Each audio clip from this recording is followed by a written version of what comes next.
What's it, my people? You know what it is, Don Tony Teflon. I'm back at you with another one, and this one is we have a special guest interview today from the show. From no pun intended there. As always, I'm rocking with my man 50 grand. Phil, the issues guy. Phil, what's going on?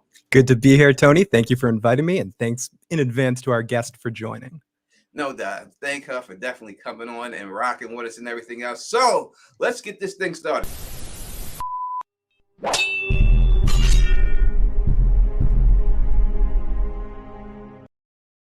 So it is with great honor her first time on. I keep saying I'm blowing stuff away here on Teflon TV.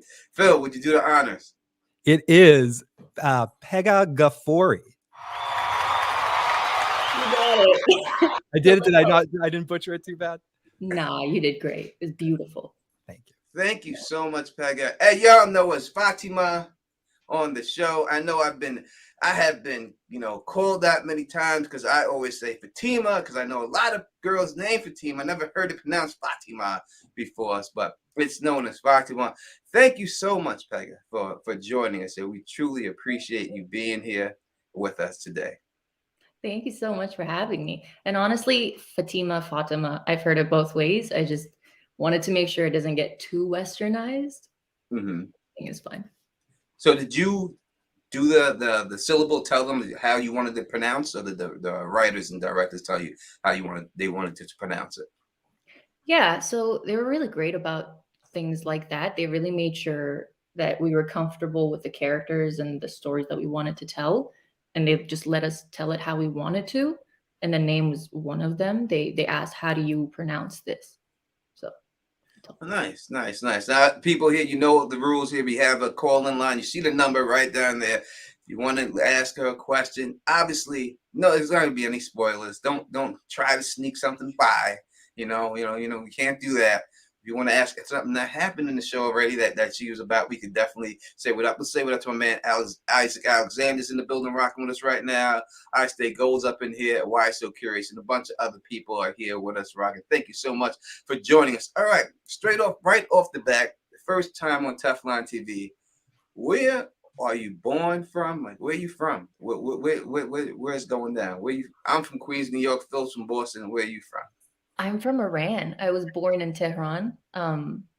Very, very similar to Fatima herself. Like, she came here when she was 11. I came when I was 9. Although she comes from a very small village in Iran, I come from the capital city. But nice. That's where I'm from. And then you moved to Toronto from there, and that's where you kind of grew up in the Toronto area? Yes. And I read something about when you were very young, you worked on a claymation that won an award. Can people watch that? Can you tell us a little bit about what that was about and how that situation? I was so young. I've tried looking for it, but I don't think you can find it. I have a little clip of the time where it was on the news. My aunt filmed it and sent it to me, where apparently it was broadcast on the news, and I have that little clip, but I don't actually have the claymation itself. Did you did the actual animation, the claymation itself as well? Oh yeah. God. And we voiced it with my brother, but yeah, it was a lot of fun.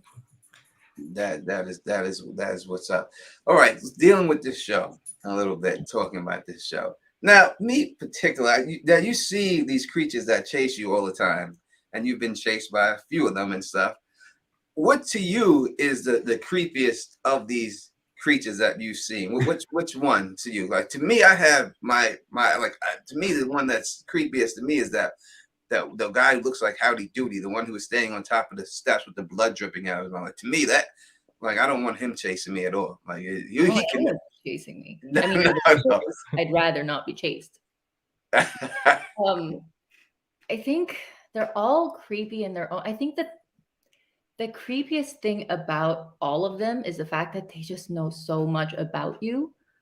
And I think that makes them so scary, because there are people like that in the real world that just know way too much about you. And I'm like, you have no business knowing this. But on the other hand, they do also look quite creepy. So I know the one you're talking about, the Chucky looking dude. If Chucky would grow up, yeah, him. he's really freaking creepy. Yeah, I don't even. I was afraid you were going to show an image of that. I started to get scared. Just I was I'm not, no, the Howdy Doody guy. I don't like that guy at all. That's the one. Is I this do the first horror-based thriller thing you've ever worked on before, or have you worked on things like this in the past?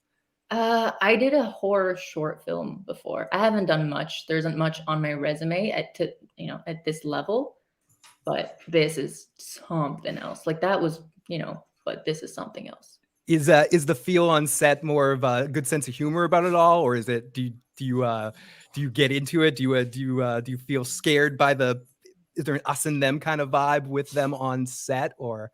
I want to be honest with you. I've seen the monsters other than, for the episode that we got pretty close and personal, like once.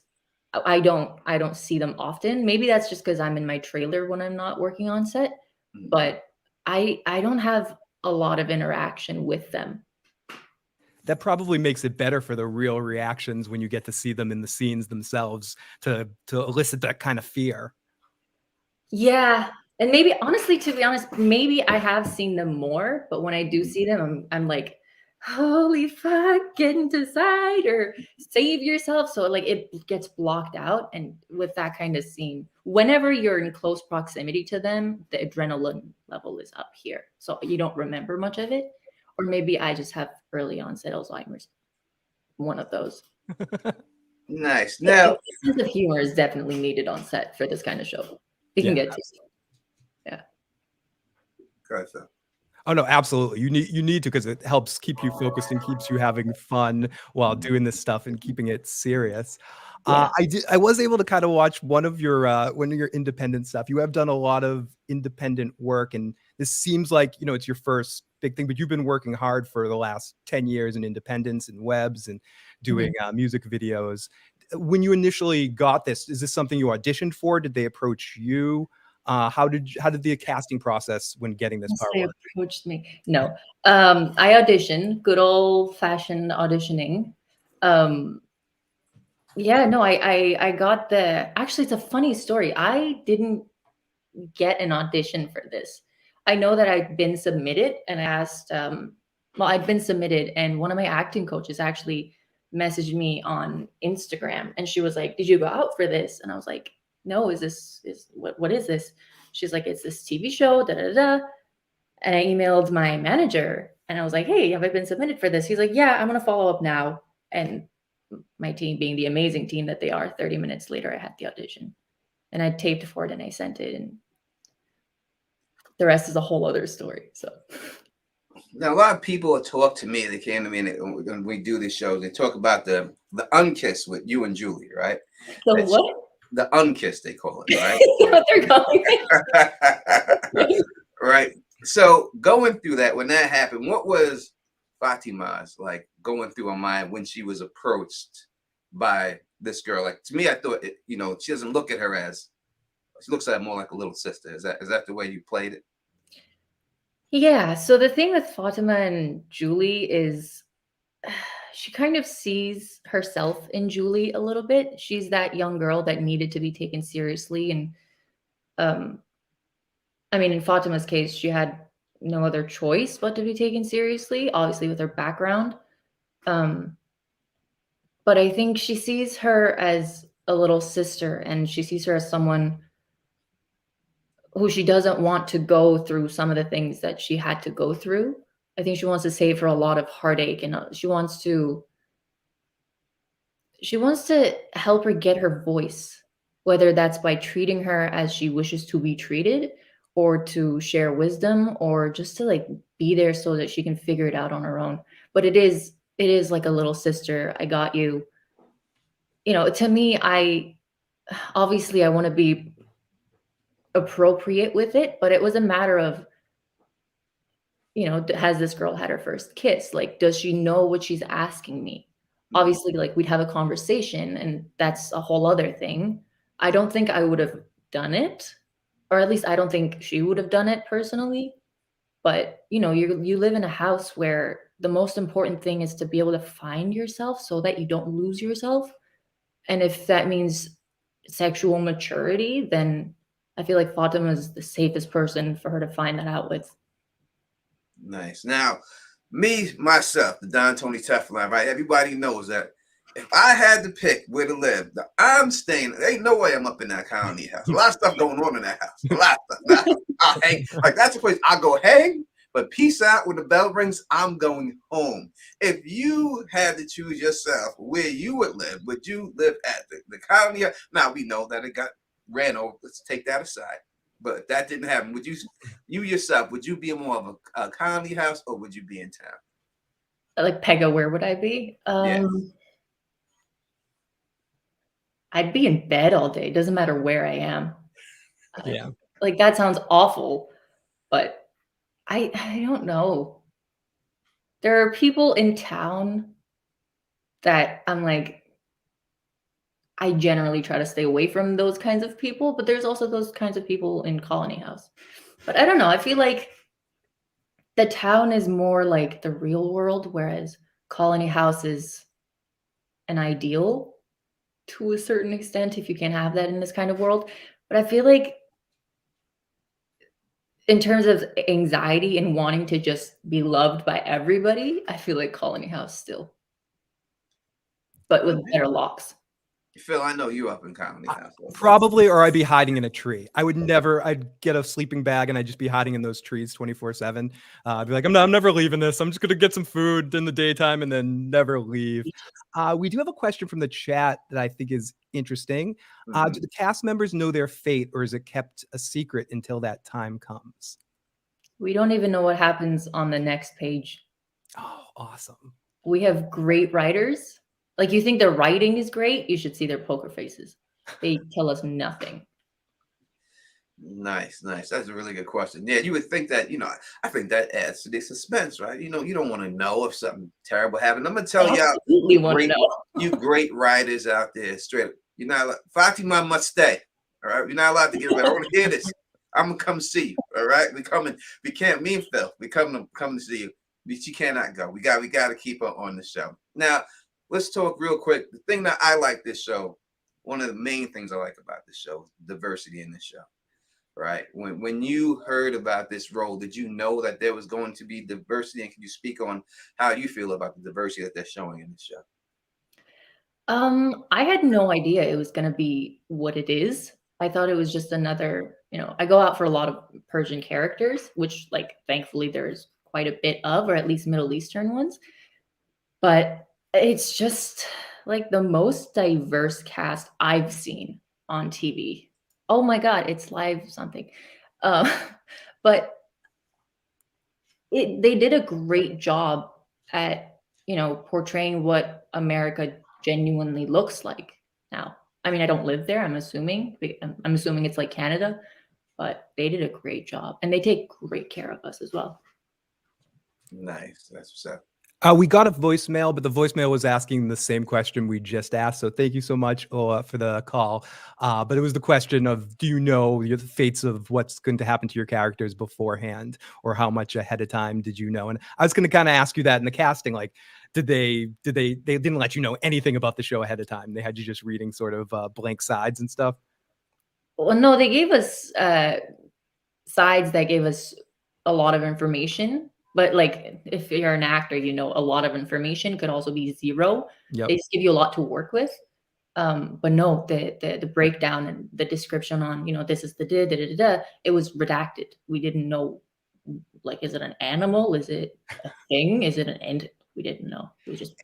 And you mentioned a little earlier about how you got, some influence in the naming of your character or the pronunciation. With creating your character, was most of that on the page, or did they give you a lot of freedom to create your own responses and create their own character? How much of you is within that character? A lot. The writer and I sat down and we, I wanted to figure out where he wanted to go with her and how much freedom I had to bring what I kind of wished to bring to it. And he was obviously great with that. John, he's just incredible. But there's a lot of me in that. I feel like with this role, I found a best friend that I needed when I was younger. So she, like the Fatima, she's just so near and dear to my heart. So if you see something that feels a little too real, it probably was for me on set. Nice, because you listen. I gotta give you props. And you done saved Ellis's ass twice now, right? I I mean, know. twice. I mean, usually the cliche. I like the way they're going. No damsel in distress with you. You know what I mean? You are saving this man twice. You saved his life already. Once when they wouldn't let him inside the house. I When forgot he about first that. got there with Jade and he was dragging, they wouldn't let him through the door. Right, and that's when the monster said Julie's name and said, "Julie, you don't know who I am," and that's where you kind of see how did they know that. We want to talk about that. Then the second time when you're out there, he busts his leg, he jumps out there, he busts his leg, and you drag him inside of that area. Now, you did not know, like Fatima had no idea that this was going to save both of them at that particular time, right? No, it was either we both die together or we don't. Thankfully, it was the latter. Yeah, without a shadow of doubt. Yeah.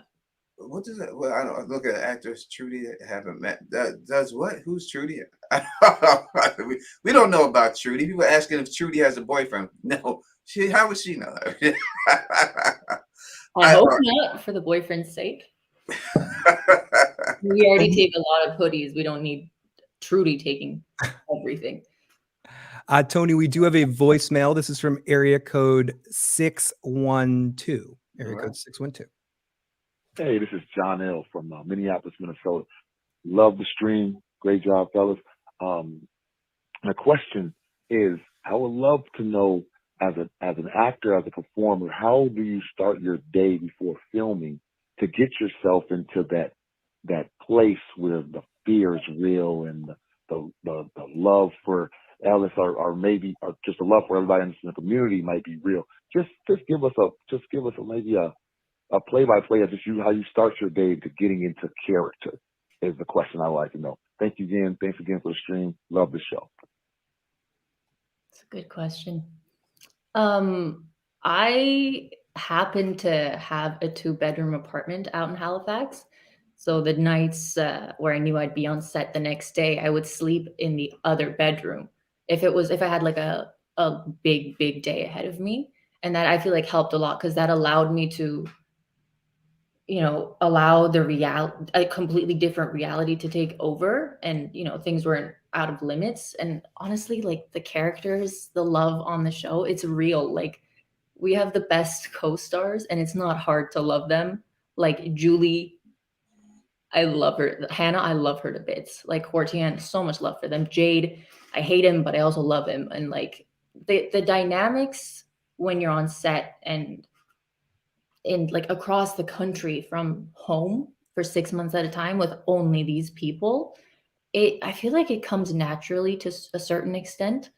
But like I take my shower, do my 3.5 hour hair routine, and I go to bed. And if I have, obviously I do my homework and my research and my prep, and then I kind of sleep on it in that other room as Fatima. And I wake up, our drivers are there nice and early, love them so much. Get on set. Sometimes it's a few hours before you actually go and film. Sometimes it's right away. But it's not that complicated of a process. You just allow it to happen, and you go in. You've got a support team of like the whole crew and cast essentially, and it's just a very supportive environment. So it's not hard to go where you need to go and get the job done. That is great. Now, when did you know that acting, this is what your passion, this is what you wanted to do? I know you dabbled in music, you've done a couple of things. You play a lot of video games like me, and that's great, right? Who can't live without video games, right? So when did you know that, hey, I could be a YouTuber playing video games? No, I'm gonna go into acting instead. I play a lot of video games, but my aim is doo-doo. Like I play Overwatch, so like I think ever since I was a kid, at first it was I wanted to become a doctor. But even then, as soon as I knew how to write, I was in my dad's office downstairs, like writing screenplays and just getting the neighborhood kids to come and film with me. So it's always kind of been there. But I feel like after theater school, I kind of just started taking film more seriously. And then just with the support of all my coaches and all the studios that I studied at, and obviously like the people who believed in me from the very, very beginning, it like skyrocketed very quickly. Nice. 'Cause I think we do need more, people of color, especially people. Yeah. For my end, we need a lot more actors, especially in Hollywood. That we don't need people pretending to be when we can actually have the real thing. So I'm glad that you chose that path. You do a great job doing what you do. All right, people in the chat, as always, I told you that you could ask questions. I'm giving you a chance to ask questions, but Phil's got voicemails and everything else. So I have a follow-up voicemail to Go ahead. this is similar. You kind of hinted at this, but it was a nice voicemail, so I'll play it. And we kind of got this answer already, but it's a good one. Hi, my name is Marilyn, and I'm from Wisconsin. I just love watching the show, but this is one of the questions I have. So, are you close with any of the other actors that you work with? Like, do you guys still stay in touch? And that's pretty much it that I'll have to ask. Thank you. You kind of touched upon this, but you said you have the cast is close knit. You have a good vibe with everyone on set. Yeah. Yeah, we kind of have this Fromily group chat where while we were there, for Thanksgiving or whatever, we would all be like, okay, this person's place this time, like bring food. But like we all still keep in touch. Mostly right now I talk to Hannah. We have this ongoing joke between us that we're like the presidents of the fan club from because we're just such big fans of the show ourselves.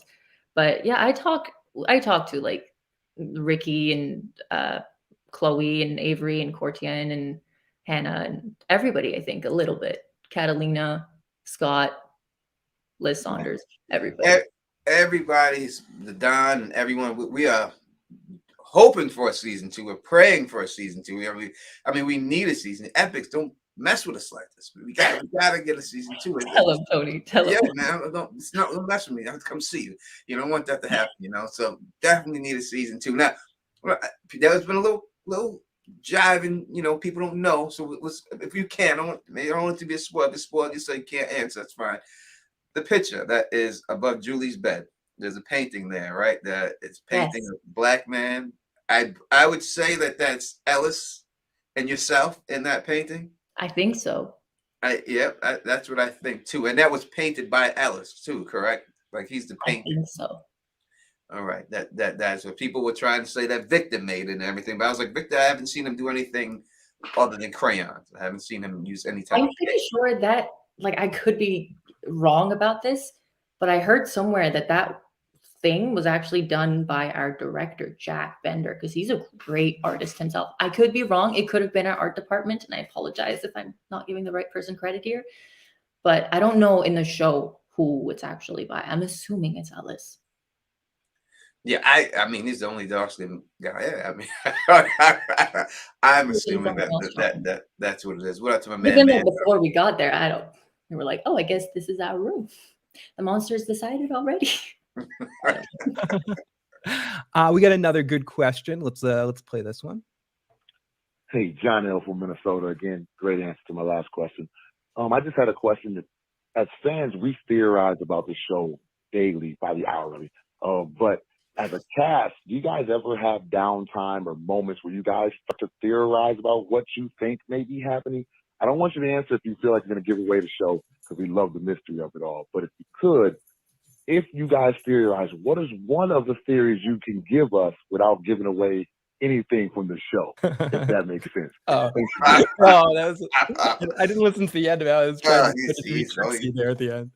Hard question. I mean, obviously we theorize, and a lot of it has to do with just the prep we have to do to become that character. It's the questions you would ask if you were there.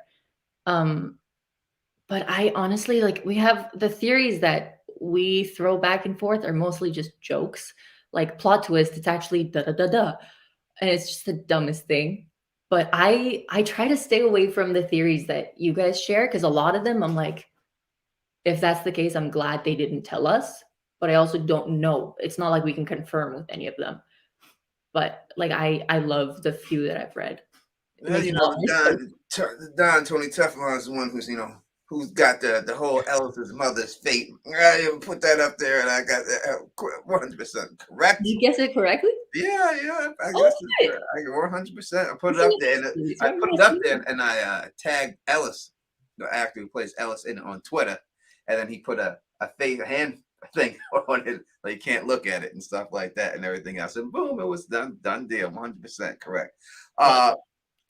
Could I'm gonna ask this. I don't know if you can answer this, but it says, could the monsters ever change, like actually be helpful, like how Jasmine Monster says they don't want to be helpful like this? I don't know if you could actually answer that question, if they could change, but I I mean, I don't want to put you on the spot. I don't think you could probably answer that. So Are you in the hot chair right I now? will, yeah. I was like, am I in the hot chair right now? I will say that, it does look like myself, Jordan. I will say that there's good evidence that it is two separate sets, and we'll delve into that later on and everything else like that. What up to my good friend Queen straight up in the building and everything else. Glad that you are rocking with us. Miss you, haven't seen you in a long time and stuff. All right, there is something that I seen on your bio and everything else, that you are a fan of gymnastics. You could say that.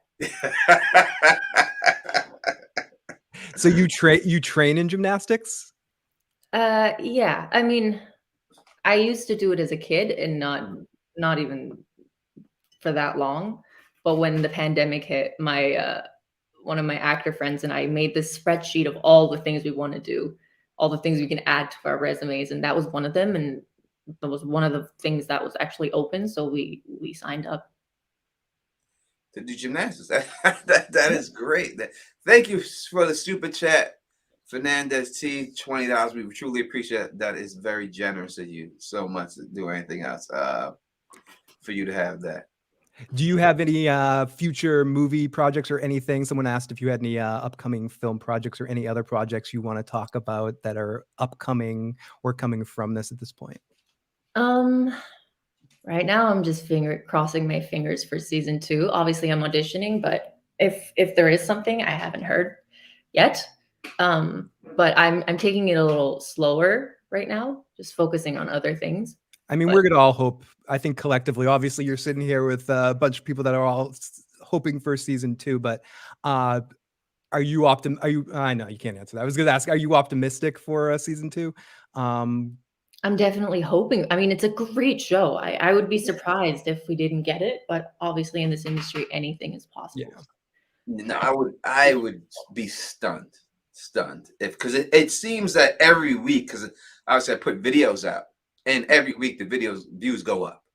So I think it was a slow burn in the beginning, but I think people, and I do my best to spread, the word for it. And a lot of people contact me, oh, you put me on this show. I love this show. But I think it's a slow burn, but it's been building. You know what I mean? It's been building up. So I think that there should be, they have to see that the viewers should be going up, because my views are definitely going up every time that I do something on. So people are loving the show. And I heard Howard Stern shot the show out too recently. I went and looked for it. I couldn't find it. Yeah, he mentioned it. I looked for it too. I guess he said something towards the beginning of yesterday's show about how he's been watching the series and it should get more eyes on it. It was something to that effect. That's nice of him. I'm glad he's enjoying the show. Imagine if Howard Stern watched the show and didn't like it. He'd be like, oh. I know you're wrong, but that's just I know. I mean, you have poor taste, but thank you for saying something about it. If you could act with like one actor in the business that you're in, like someone that you would admire, that you would like to work with, do you know who that would be? I'm sure there's many people, but if you could just narrow it down just to one real quick. There's so many people going through my head right now. And this changes every single day because I love movies and I shows, and just there's so many incredible storytellers nowadays. But I've been thoroughly enjoying Andrew Garfield's work. Like I've been studying him. He's just such a beautiful actor, and I feel like just playing getting to play with him is just going to be so. He elicits a lot of joy in everything he does too. It seems like he takes a lot You of. see the love in everything, in every scene. I felt very good for him. Obviously, he's done an amazing amount of independent movies in the last few years and other work. But seeing him get to do the role of Spider-Man again, something that was emotionally important to him growing up, and how those movies were originally looked upon, and how well his part has been received. It's been actually really fun to watch and see him like a kid enjoying it all. It's very awesome. It was lovely seeing all three of them together.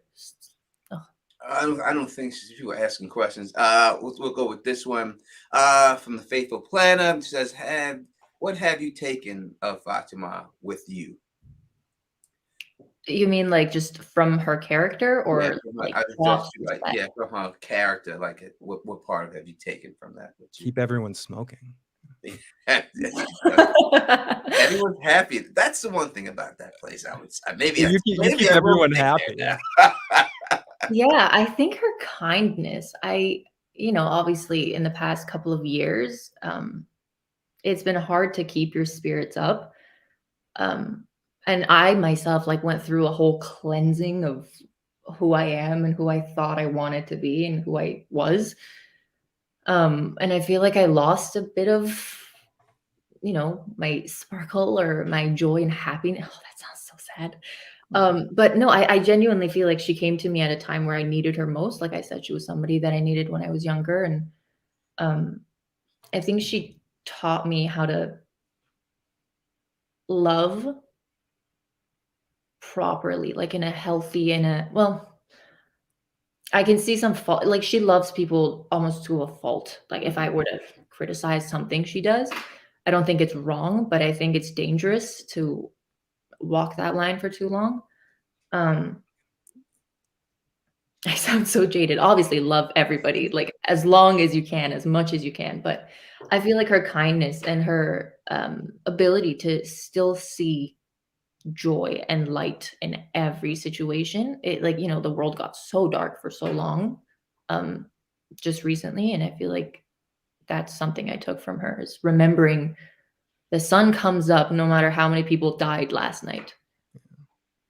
It was 14 that night. 14. And I would say that, she is a positive ball of energy, no doubt about it. Like, she is probably the best adjusted to that situation out of everybody. Like, she's like living her life. Like, this is a great life. We're alive. At least we're all alive. And let's go swimming and let's just make the best of everything. And tell them else you got to make up with your father and everything else. And do like, she's really just the brightest light in that whole place. Everyone else seems, a little bit down, but everything she does seem everything. And that role is just as important as Boyd's role in some ways, of keeping everyone sane. And it does take you're talking about the older sister role, but you're also just taking a maternal role for the entire town in some ways, right there, in the way you're treated by some of the other members of the sheriff or the woman that runs the house. I'm blanking on her character's name. Right, she treats you on so much of that. I don't want to forget anybody's name, but definitely not hers. And I guess I know we're running out of time, but someone just super chat will ask you one last question. How many takes did it take to do that end of episode 7 scene? I want to know how many takes you think it took. One. You did it one take. One take. They just had 5 different cameras in that room. Yeah, you're done. It was a hard day to shoot. When I say things can stay with you and get to you if you sit with them for too long, I feel like I might have psyched myself out for that scene a lot. Obviously I needed to, but it didn't take too long. I don't think it was the end of the day. We wanted to get it done in a timely manner, and everybody was great. They were supportive, and I'm gonna be honest, I don't remember exactly how many takes, but obviously we have to do my coverage, his coverage, but not too many of each. Well, I would say I'm happy that Porn Stash is dead, because he should have never let that lady in there, so he That deserves the job. was a stupid mistake. I mean, What a stupid match. it was like Spaceballs when the girl goes out to her dad. Like you're seeing the. Come on, Yeah, come on. It's been Come on. over a year at this point. You know, like Yeah. how long it's been. Shave that mustache. No one told you to keep that mustache. All right, that's what you get for having a mustache like that. Let Why are me. you waiting on his fucking- Poor thing, he's just trying to get some love. Oh, come yeah, on. I've heard noises in that house. Everyone's getting love in there, so I don't know how he ain't getting no love. I'm just I saying. can't talk to anybody but you. Come on, stop I'm it. just saying. All right, I can't keep you because I know you have to go, and I would love to have you here, but I know you have other obligations. Again, I want to thank you so much for joining. Thank you, guys. I hope you come back again. I hope we're not I scaring hope you away. so too. I hope you come back again. I'll try to stay in contact with you and stuff, and maybe we can get you back on and everything else. But again, thank you again for Thank you so agreeing much, to guys. come on. Great questions. It was lovely chatting with you guys. All Thank right, you. and that is Fatima Peggy rocking with us and everything else. So peace out, people. The Don Tony Teflon and Phil will keep going, and we will speak to you later, beautiful. You have a blessed day. Thank you so much. You guys as well. Thank you so much. Wow, there it was. There it was. We did it. Put the cue the applause right there. Yeah, well, one second. Let's get a second one. This one there. Thank you so much for joining us. That was amazing. It was amazing. What a beautiful woman she is, too. You know, like you see it on the show, but you really don't see how gorgeous she really is. No, and she was talking a little bit about that, about how much of the characters in her, we were asking her those kind of questions. She definitely has the same sort of positivity as the character of Fatima has, like that same energy, positive energy comes through, maybe even more so. Maybe because she seems, more bubble, more all over the place a little bit. That was great. No doubt. Let me go around the horn and say we have a chance to say what up to a lot of people here. So let's say what up to the people we got right here rocking with us right now. We got Live Long 6 in the building.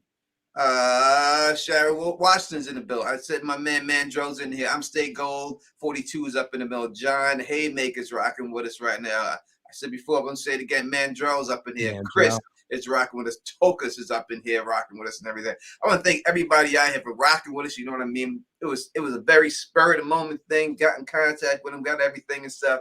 Boom, boom, boom. I wish Elamar was able to join us, but because of the time slot, there was no way she could be here and stuff like that. But thank you to everyone that left questions. If I didn't play your voicemail, it was because it was a little too asking about the show questions, and we didn't want to put her on the spot too much. But Tony and I can field some of those questions at this point. I know Tony and Elamar might rock later as well. So. We'll probably come back on same time tonight and then continue what we're doing and go into more of everything else. So, up to my queen Straight is in the building rocking with us. We got dude Ty, he's over here rocking from Bermuda. And we got my man Isaiah rocking from Trinidad and Tobago. Oh, I'm jealous of both their weather. Oh my goodness. Yeah, Jesus Christ. Now, Phil, I'm going to say this. I know it's pretty obvious, but she was looking at me. Did you see it? You and her had a little thing. Yeah, there was a vibe.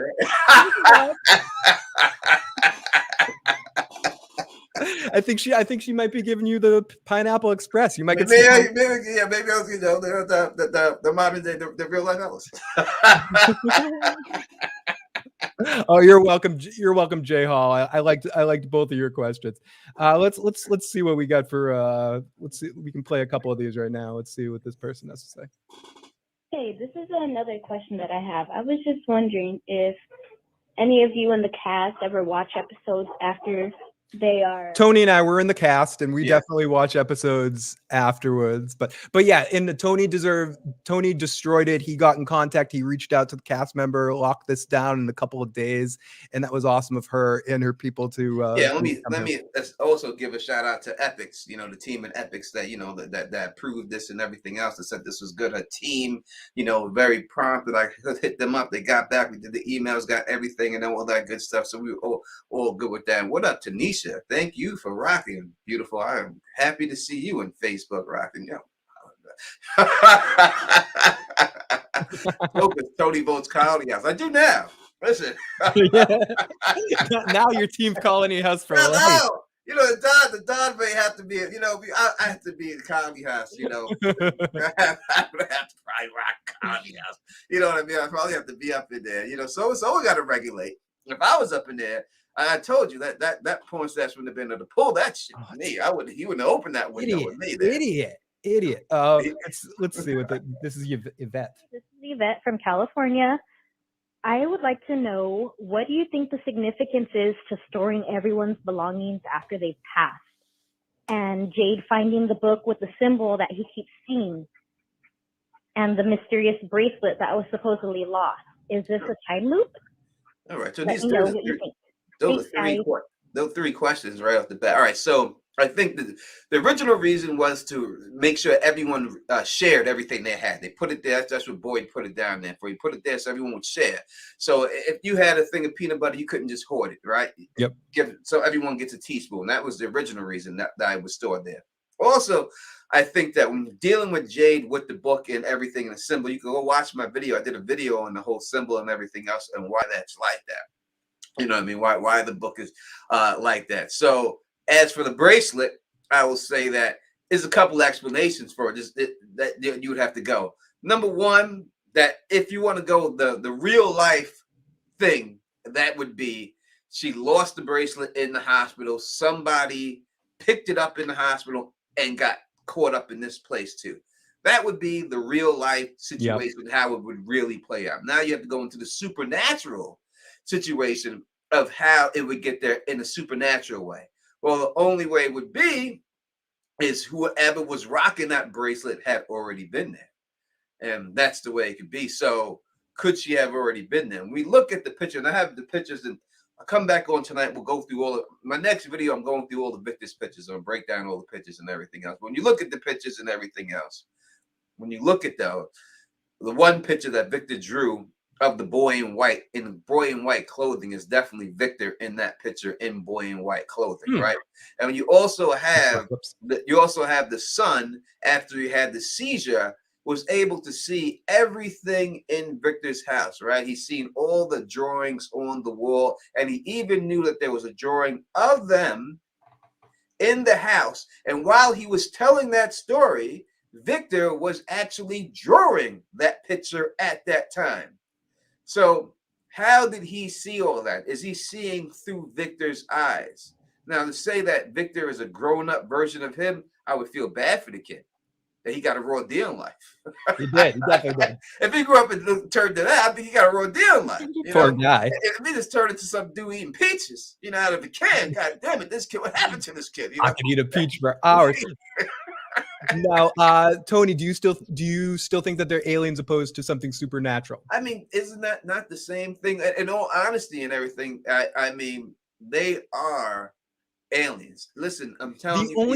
The only vampire aspect I want to bring the alien vampire, the vampire thing that's the elephant in the vampire room, having been more caught up this week than I was last week, fully caught up in it now. It's looking at it is the inviting into the house thing. I think that's what some people are clamming on for the vampire thing, because there is some aspect of it that they can't come in unless you invite them in, or at least it seems that way, or a window needs to be left open, something like that. And I don't know if that's with the talismans alone or if that was before the talismans existed as well. I honestly don't know, but so I think that's the vampire thing. And I'm not saying they couldn't have taken aspects from these things, vampires, they're not seen in the sunlight, and merge them into what they are, but what the actual beings themselves where they come from. Yeah, I would say they're aliens on the fact that if you're not from Earth, it means you're an alien. That's the definition of an alien, right? Someone who's not from this planet. That is what they are. They're aliens. I have no doubt about it that they're aliens. Do you think it could be a weird Predator-like thing where they're setting up this WandaVision-like bubble? Didn't the Predators hang their victims upside down in trees, just like we've seen the vision of all those soldiers hung upside down in trees? Because I do think it's a simulation or something set up like a season of Survivor even, or something where people were set up with the animals in the woods, and like everything's set up in a way that looks like it's someone put things in certain spots.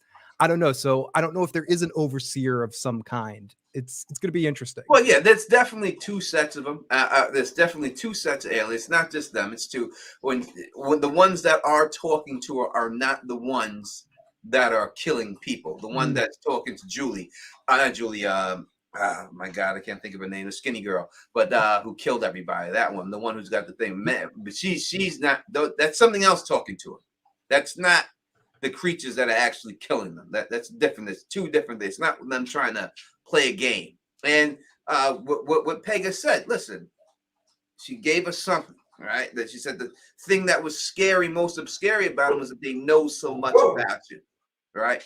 How do they know all this about you? Now, I have never seen a creature in horror film like a vampire that knew your whole family history. All right. Never seen a vampire have that ability to do that. I've never seen a vampire all of a sudden they see you and they know everything about No, you. maybe I've seen vampires like Angel or on Buffy or something like that. Sorry, the dogs are pissing me off. That's all right. It's all right. But yeah, so I don't know if that's the case. I've never seen them with that thing, but I do think they took aspects from other things. Like they took aspects from vampires. They took aspects from Irish sloths.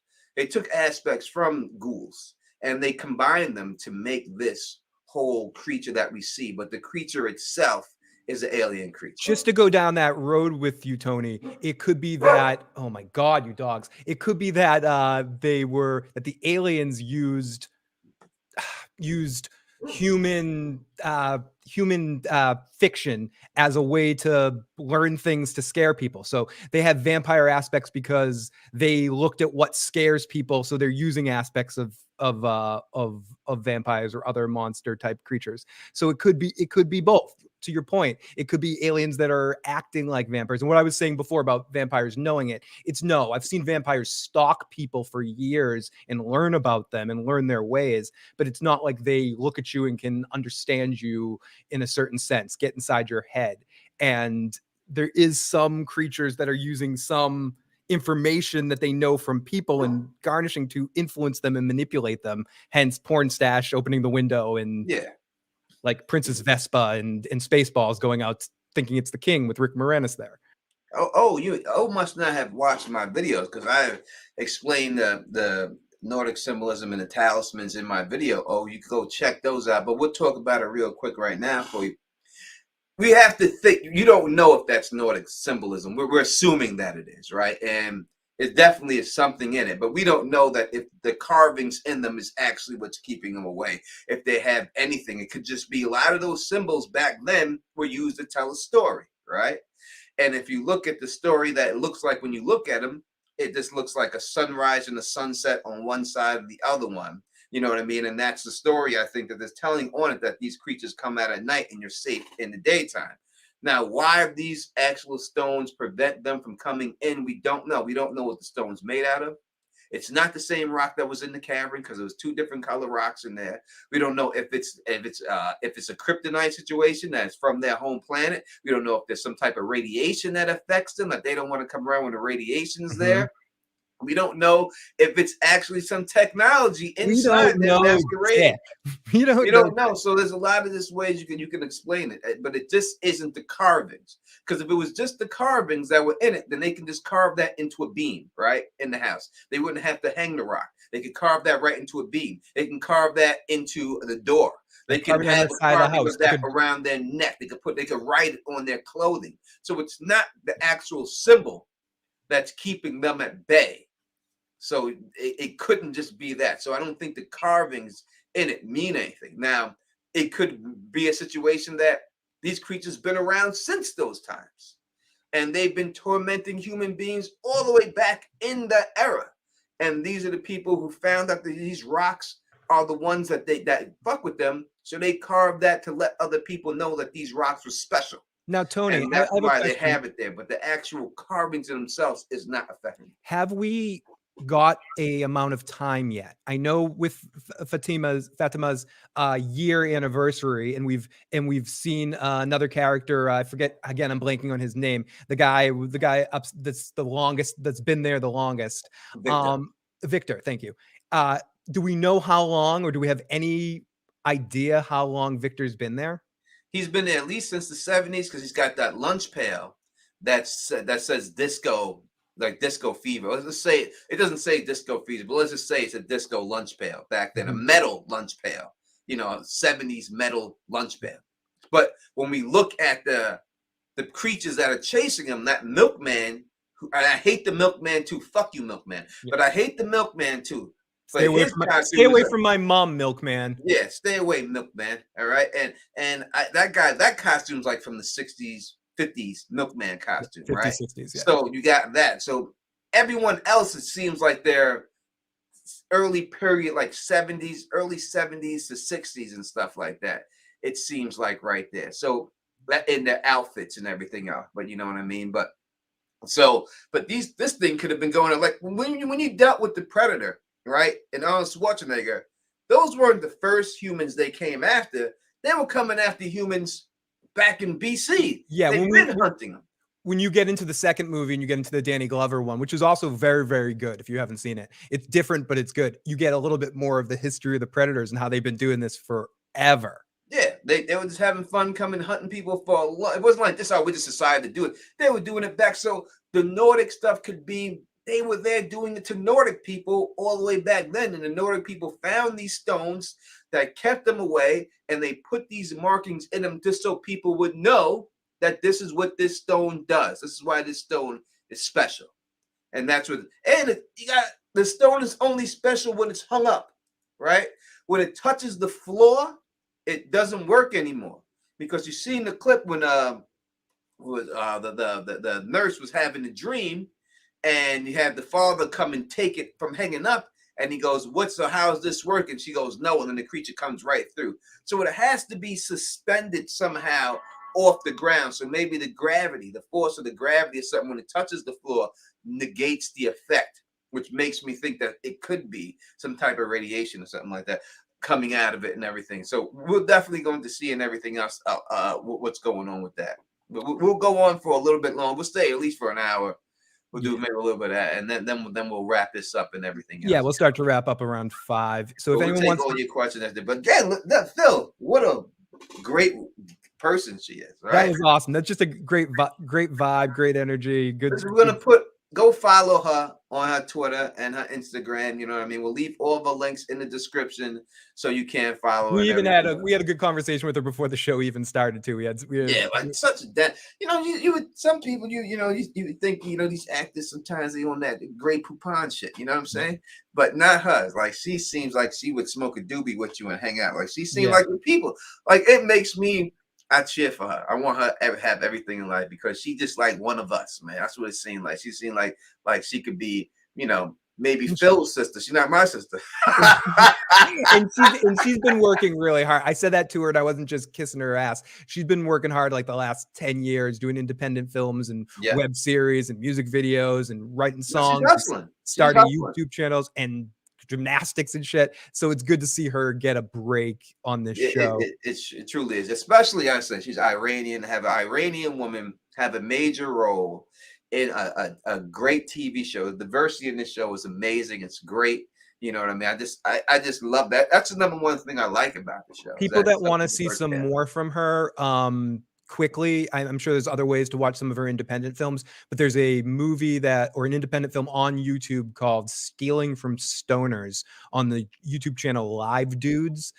She comes in at about the 3-minute mark, and she's in one scene, very funny. She's talking about GameCube stuff and video game stuff. So definitely check. Yeah, there's a lot of marijuana in her movies. That's the one thing we didn't get just asked. She's been in a lot of go there, but it seems like there's a theme going on there. You know what I mean? That there's a lot. She's been in a lot of marijuana projects. Yeah, if you look at the titles of the movie, marijuana is connected. The connective thread. She needs to get it cast in the Seth Rogen or Cheech and Chong movie. And we can help her with that. We definitely could. You know what I mean? We definitely could. We can write it. We're working on it, dude. I got a great movie that I've written. I have a great movie in my head. You know what I mean? That's half written. Like I got the whole movie. Great. I was gonna make a book out of it. People are, oh no, you all know that I write books and everything else. Down Tony Teflon is the children's book author of Deontay Wilder's children's book. You can buy it right now on Amazon. Right? I do write books and everything. I'm gonna write it as a book first, and then try to go screenplay after. But it's great. I can't give it away. And you're chipping away at a book right now that you've been. Yeah, I've been working on this book for a long time and stuff like that. I hope to have this novel done probably by the end of summer, and then get it out to the editor and have it edited after that. You know what I mean? So that's what I'm. Yeah, we could start a strain of Kush, like Fatima Kush.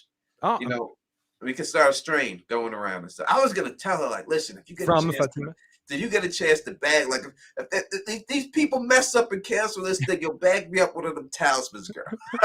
Put it in your pocket right now. Did you guys? And again, this is only speculation. Bag me one of them talismans. She didn't say anything to lead us in either direction, but the vibe is that I got an optimistic vibe about a season 2. It seemed like, without saying it, that and we're crossing our fingers for her, but that she's hopeful, or that the cast is hopeful at least for a season 2. It is a great show. It really is. Does it get the recognition right now? No, but it will. They have to just run with it. And when I look at epics and I look at the shows they have out there, Godfather of Harlem, that's a really good show. But I can tell you right now, every time I've done a Godfather of Harlem video, I've gotten 2,000 views. I think is the most I've ever gotten. This show, I started when I first started doing covering it. I think the first video was like 1,500. Now we're up to 10,000 views, right? Mm-hmm. And it keeps going up. So this shows that there's a bigger fan base for this show than there is for the Godfather of Harlem. So, and they've done 2 going into 3 seasons of that.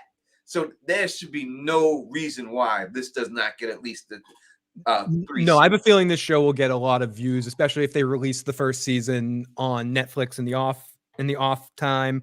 I have a good feeling about this show. I'm hoping that they can't wrap everything up in 2 episodes either. They're going to leave things open, and Epix doesn't have they're up and coming. They're not going to take a show that's consistently building up in ratings and take it off. I don't want to be wrong here, but I think the Teflon curse is going to be broken with this one. The Lovecraft, don't say that. the Lovecraft Dexter. Yeah, don't say that. Don't say that. Dexter. No, because Mayor of Easttown, I think, will probably get a second season. Well, but that was billed as a 1-season thing, and I still think it's going to come back. Dexter was definitely, that was more of a 1 season. I'm joking. I'm joking. No, it is, but the Lovecraft is Lovecraft. Yeah, the Lovecraft. That should have been a second season. Oh, absolutely. That was set up for multiple seasons. Yeah, what I did. E-Time has done. You quadrupled down on your alien theory. What comes in second for you? Nothing. I'm in it on this one. I don't need another theory because I know this is what it is. I'm telling you, I got more proof. The last video I put there, I'm gonna tell you, I didn't go all in because I have more stuff to put in there. But the whole thing was we got the gig with her. So the half hour on. Yep. So I couldn't finish the video. I cut the video right then. But I was going to have like 10 more minutes of stuff. You know what I mean? That point directly to aliens, that being in. But I didn't do because I was like, oh, I got this interview. We need to prep. I got to get this out and I got to put in that. That's why when you heard me, I messed up the time. I messed up the day. I said Friday instead of Wednesday because I was just trying to rush and get that out there as fast as possible. Yeah, you're like Friday at 3 or something like that. Yeah, like that. So I messed up that. But I said the 25th. I got the date right. You know what I mean? But that was it. That's the reason why. But I got much more. Watch. In the end, if y'all have been a fan of Teflon TV, just check the history, man. Unless they're listening to it right now, like we gonna sabotage this. No, Tony has the receipts. No, the season is done. It's already in the bag. My question is, do you think that whatever the secret is of that is going to be revealed at the end of the season, or do we get? Do they make it conclusive enough that this could be the series finale since they don't know yet, or are they going to leave a lot up in the air and kind of dare? And there's too many. It's too many, yeah. That they have to cross. I think they'll cross a lot of them, but not all of them. And I don't want to know. I don't want to find out in season 1. There should always be something. There should be more mystery going into it. And if you looked at the guys who made Lost, and Phil was a big Lost fan.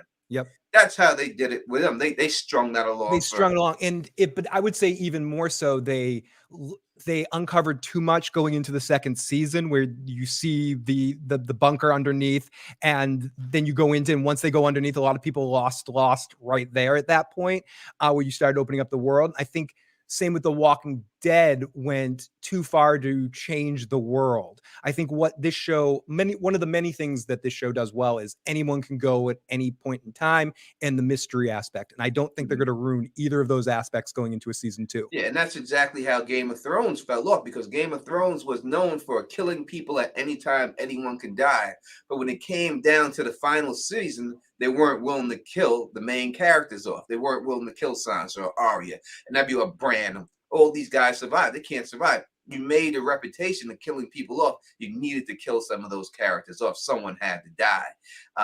That's the way. So I think hopefully they learned from what worked. I'm sure they learned what worked, what didn't work, and they're not going to make that same mistake again. I think that they have to string, and people say, I don't want them to string it along. You have to. Yeah. You can't, it's not a movie, right? People So say you that can't Lost give strung everything. people along too long. They gave some answers and then they didn't give other answers, and then they never answered things before. This isn't the creative team behind Lost. It's one of the people that wrote and worked on Lost that probably more learns from the mistakes of the past. I think they're even with this season, the way everything's depicted. One thing I did want to make mention is I love the way that this show did a flashback in its most recent episode. They didn't need to show you 6 months earlier, a year earlier, just with a subtle touch of the way that they shot it, like the color palette on screen. They showed you that it was in the past, and they gave you enough information. They didn't need to like spell it out for you. They didn't need to like shift the narrative to go back in time for a second. I like the way they do that, and Lost kind of got lost in that too in the middle. And that's someone in the chat said I liked Lost all the way through all the way, but a lot of people I know fell off after that first season, or in retrospect say the first season was perfect and then afterwards it never quite completed that thought. You have to do it. It's the same problem would happen with The Walking Dead, right? You have a comic book to follow The Walking Dead and stuff, and they went all comic book, a lot of it. And the reason why, when you have a situation and some things work in the comics is not going to work in real life, Yep. like, especially if you deal with comic book characters, costumes that you see in the comic books aren't going to look good in real life. But that being said, when you had the high point, you were all the way up there with the Negan, and I'm not going to go into Walking Dead rant, but real quick, when you had the high point with the Negan aspect of it, and Negan killing those 2 cats, that's the highest the show went right then. They had it right then. And then they went down by not taking Negan out. When you allowed this guy to, because you like the character, like he's friends with him, when you allowed him to live season after season, he's a good guy now. You have to settle this debt. There was a debt that needed to be paid, right? And it never got settled. And he just kept getting away with it again. He needed to be killed by Maggie. He needed to take his ass out. One of them needed to kill him. He needed to be killed. If not that season, the one right after. He had to be killed quick. But no, now he's a hero, and he's going to be the star of a new spin-off series. Yeah, and that's why that show sucked, and that's what they did. You have to pay off these things. You can't let people get away with stuff. That's not the way it is. That's like someone murdering someone and not going to jail. You have to see that person go to jail in real life. You don't get to see him go to jail. It doesn't feel satisfying. You're never going to see Jeffrey Dahmer go around eating people and then all of a sudden become a celebrity and he never goes to jail and everyone loves Jeffrey Dahmer. No, you ate a motherfucker, all right? You have to pay for that. Burn. There's no way you get over that, right? And so it just doesn't work that way. I don't care what you do after that. It's just not going to work. Again, we're going to wrap this up right now and stuff and everything. Thank everyone for being, again, let's thank Peggy. Yeah, huge toast to Peggy. Thank you so much for joining Tony and I. Peggy, this is water. Toast, yeah, toast. This is water too. Huge toast to Peggy for rocking with us. You know what I mean? And we're gonna have her back. Hopefully, she said she'd do it, right? No, absolutely. Especially if there's a season 2, maybe we can get her next season 2. We may get her on before the finale. Mm-hmm. We'll see if we can get her back if she wants to talk again before the finale. Maybe we get her back on here and stuff like that. But she said she wanted to do it, and I take her out of word. I don't think she just was trying to flirt with me. Yeah, no, I don't think so. Well, I do think she was trying to flirt with me, but that's a different story altogether, Tony. Well, who doesn't? All right, people. Thank y'all for everything. You know what I mean, for rocking with us. And I'm gonna talk to Lamar. Talk to Phil, see if you want to come back tonight, and then we'll just go full theory crafting videos like we normally do 8 p.m. tonight and everything else. And we'll go straight with the theories and everything else and all that good stuff. All right. Thank you again, Peggy, thank you to Epics, and thank you to her team for allowing her to come on here and rock with us. We truly appreciate that. And if you like the way I do this, please thumbs up this, spread this across the realm, and as always, subscribe. And until next time, you know who it is. Peace and stay sexy.